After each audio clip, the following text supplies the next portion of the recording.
નમસ્કાર. The orbit affair ચેનલમાં આપનું સ્વાગત છે. આજે ફરી એકવાર આજના કરંટ અફેર ડિસ્કસ કરીશું. આઈપીએલ 2026નું મિની ઓક્શન ક્યાં યોજાયું હતું? અબુધાબી. આઈપીએલનું ઓક્શન મંગળવારે અબુધાબીમાં યોજાયું હતું 2:30 વાગ્યાથી, જેમાં 77 ટીમ 237.55 કરોડના કુલ પર્સ સાથે ઉતરી હતી. ભાજપના નવા કાર્યકારી પ્રમુખ નીતિન નવીનને સોમવારે પાર્ટી મુખ્યાલયમાં કાર્યભાર સંભાળ્યો. તેમાં અમિત શાહ, જેપી નડ્ડા ઉપસ્થિત રહ્યા હતા.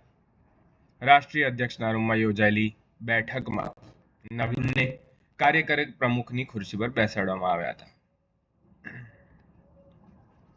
ભારતે WSF સ્ક્વોશ વર્લ્ડ કપ ફાઇનલમાં કઈ ટીમને હરાવીને જીત મેળવી? હોંગકોંગ. કયો મેડલ જીત્યો છે? Gold medal. WSF squash world cup કયા શહેરમાં યોજાયો? ચેન્નઈ. ભારતીય નૌસેનામાં કયા નવા હેલિકોપ્ટર એડ થશે? ભારતીય નૌસેનામાં Indian naval air squadron 335 INS 335 સામેલ થશે, જે MH-60R સીહોક હેલિકોપ્ટરની બીજી ખેપ છે. UNEAનું 7મું સત્ર ક્યાં યોજાશે? Kenya, Nairobi. UNEA એક સંયુક્ત રાષ્ટ્ર પર્યાવરણ સભા છે, જેનું 7મું સત્ર કેન્યાના નેરોબીમાં યોજાશે. એક ભારતીય પ્રસ્તાવને મંજૂરી આપવામાં આવી હતી, જે પ્રસ્તાવ જંગલની આગને લાગતો છે. આ પ્રસ્તાવ જંગલની આગનો સામનો કરવા માટે દેશો વચ્ચે સહયોગ વધારવા માટેનો મુદ્દો છે. UNEAની સ્થાપના જૂન 2012માં કરવામાં આવી હતી અને તમામ 193 UN સભ્ય દેશો તેના સભ્ય છે. 63મી રાષ્ટ્રીય રોલર સ્કેટિંગ ચેમ્પિયનશિપ 2025 ક્યાં યોજાઈ? વિશાખાપટ્ટનમ.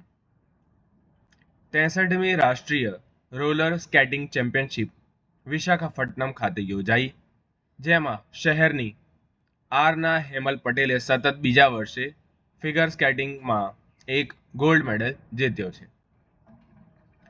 63મી રાષ્ટ્રીય રોલર સ્કેટિંગ ચેમ્પિયનશિપ 2025માં કોણે ગોલ્ડ જીત્યો છે? આરના હેમલ પટેલ. T20માં 1000 રન 100 વિકેટ સાથે હાર્દિક પ્રથમ ભારતીય બન્યા છે. નવેમ્બર મંથના woman player of the month Shafali Verma બન્યા છે અને નવેમ્બર મંથના man player of the month Simon Harmer બન્યા છે. શેફાલી વર્માએ 2025ની દક્ષિણ આફ્રિકા સામે શાનદાર દેખાવ કરતા ICC woman player of the month તરીકે પસંદ થયા છે. મુંબઈના DY પાટીલ સ્ટેડિયમ ખાતે રમાયેલી ફાઇનલ મેચમાં શેફાલીએ બોલિંગ અને બેટિંગ બંનેમાં સારો દેખાવ કર્યો હતો. જાહેર નેતૃત્વ માટે 2025નો SIES નેશનલ એમિનન્સ એવોર્ડ કોને આપવામાં આવ્યો છે? હેમંતા બિસ્વ શર્મા. SIES શું છે? સાઉથ ઇન્ડિયન એજ્યુકેશન સોસાયટી દર વર્ષે શ્રી ચંદ્રશેખરેન્દ્ર સ્વામી સરસ્વતી નેશનલ એમિનન્સ એવોર્ડ આપે છે. ચંદ્રશેખરેન્દ્ર સરસ્વતી નેશનલ એમિનન્સ. વિભાજન પછી પ્રથમ વખત પાકિસ્તાનની કઈ યુનિવર્સિટીમાં સંસ્કૃતનો અભ્યાસક્રમ શરૂ થયો છે? Lahore university of management science. કયા દેશે નોબેલ શાંતિ પુરસ્કાર વિજેતા એલેક્સ બિયાલેસ્કી સહિત અનેક રાજકીય કેદીઓને મુક્ત કર્યા છે? બેલારુસ. નોબેલ પીસ પ્રાઇઝ વિજેતા એલેક્સ બિયાલેસ્કી કયા માનવ અધિકાર સંગઠન સાથે જોડાયેલા છે? વિયાસના હ્યુમન રાઇટ્સ સેન્ટર. બેલારુસ સાથે આ કરાર માટે અમેરિકાના વિશેષ દૂત કોણ હતા? John call. 2025 FIA European rally championship driver title કોણે જીત્યું છે? મિકો માર્ચિક, જે પોલેન્ડના છે. 2025 ERC ટીમ ટાઇટલ કોણે જીત્યું છે? MRF tyres, Bharat. 2025 ERC drivers ચેમ્પિયનશિપમાં રનરઅપ કોણ રહ્યા હતા? જ્હોન આર્મસ્ટ્રોંગ, જે આયર્લેન્ડના છે. MRF ટાયરે ત્રીજી વાર ERC ટીમ ટાઇટલ જીત્યું છે. ક્યારે જીત્યું હતું? 2022, 2023 અને 2025. હાલ ભારતના મુખ્ય માહિતી આયોગકર્તા કોણ છે? રાજકુમાર ગોયલ. મુખ્ય માહિતી આયોક્તાની નિમણૂક કોણ કરે છે? ભારતના રાષ્ટ્રપતિ.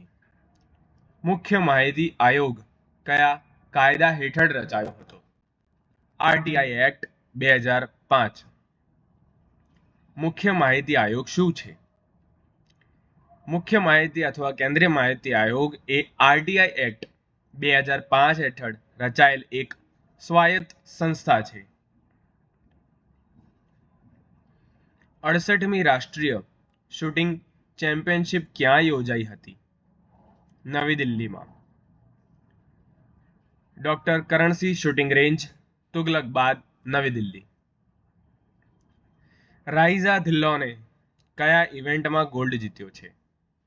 મહિલા સ્કીટ અને જુનિયર મહિલા સ્કીટમાં ગોલ્ડ જીત્યો છે.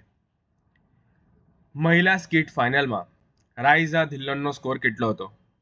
56 હિટ્સ. ભારતનું પ્રથમ પાવર ઉર્જા મ્યુઝિયમ ક્યાં બનશે? Patna Karbigahiya thermal power plant. ત્યાં મ્યુઝિયમ વિકસાવવામાં આવશે અને તે મ્યુઝિયમ ક્યાં વિકસશે? Bihar state power holding company limited દ્વારા. કવિતા ચંદે કયા મહાદ્વીપની સૌથી ઊંચી ચોટી માઉન્ટ વિન્સન ફતેહ કરી? અંટાર્કટિકા. માઉન્ટ વિન્સનની ઊંચાઈ કેટલી છે? 4892 મીટર. કવિતા ચંદ કયા રાજ્યની મૂળ રહેવાસી છે? ઉત્તરાખંડ, અલ્મોડા. કવિતા ચંદ કઈ આંતરરાષ્ટ્રીય ચેલેન્જ તરફ આગળ વધી રહી છે? 7 સમિટ અથવા 7 summit challenge. Jose Antonio Kast કયા દેશના રાષ્ટ્રપતિ બન્યા છે? ચિલી. જોસ એન્ટાનિયો કાસ્ટ કઈ પાર્ટી સાથે જોડાયેલા છે? Republican party. Global AI competitiveness index 2025માં પ્રથમ, દ્વિતીય અને તૃતીય સ્થાન કોનું છે? પ્રથમ સ્થાન USA, સેકન્ડ સ્થાન ચાઇના અને થર્ડ સ્થાન ઇન્ડિયા. આ ઇન્ડેક્સ કઈ સંસ્થા દ્વારા પ્રકાશિત થાય છે? Stanford university. 2023-24માં ભારત કયા સ્થાન પર હતું ગ્લોબલ AI કમ્પિટિટિવનેસ ઇન્ડેક્સમાં? 7મા સ્થાન પર. PG બરુઆ, જે પ્રખ્યાત પત્રકાર અને ધ અસમ ટ્રિબ્યુને ગ્રુપના એડિટિંગ મેનેજર હતા, હમણાં તેમનું નિધન થયું છે. પ્રેસ ક્લબ ઓફ ઇન્ડિયાની પ્રથમ મહિલા અધ્યક્ષ કોણ બની છે? સંગીતા બરુઆ પિશારોટી. જ્હોન સિનાએ WWEમાંથી નિવૃત્તિ ક્યારે લીધી છે? 13 ડિસેમ્બરના રોજ. તેમની છેલ્લી મેચ ક્યાં યોજાઈ હતી? Capital one arena, Washington DC. 2025માં દુનિયાનું સૌથી શક્તિશાળી પાસપોર્ટ કયા દેશનું બન્યું છે? United Arab Emirates. One liner. રાષ્ટ્રીય ઉર્જા સંરક્ષણ દિવસ 2025 ક્યારે ઉજવાયો હતો? 14 ડિસેમ્બર. રાષ્ટ્રીય મખાના બોર્ડની પ્રથમ બેઠકમાં કેટલા રકમની યોજનાને મંજૂરી મળી છે? 476 કરોડ. કોને ભાજપના રાષ્ટ્રીય કાર્યકારી અધ્યક્ષ નિયુક્ત કરવામાં આવ્યા છે? નીતિન નવીન. NDA 2025ના વિજેતાઓને કોણે સન્માનિત કર્યા છે? રાષ્ટ્રપતિ દ્રૌપદી મુર્મુ. MSME માટે કયા નવા નિયમો લાગુ કરવામાં આવ્યા છે? છૂટ સાથે ગુણવત્તા નિયંત્રણ આદેશ. પ્રાચીન સમુદ્રી વેપાર માર્ગોની શોધ માટે ઓમનની યાત્રા પર ભારતીય નૌકાદળનું કયું સિવાયેલું જહાજ ઉતરશે? આઈવીએનસી કૌંડિન્ય મધ્યપ્રદેશના કયા ટાઈગર રિઝર્વને રાજ્યમાં ચીતાઓના ત્રીજા આવાસ તરીકે વિકસાવવા માટે મંજૂરી આપવામાં આવી છે? Durgavati tiger reserve. Thank you.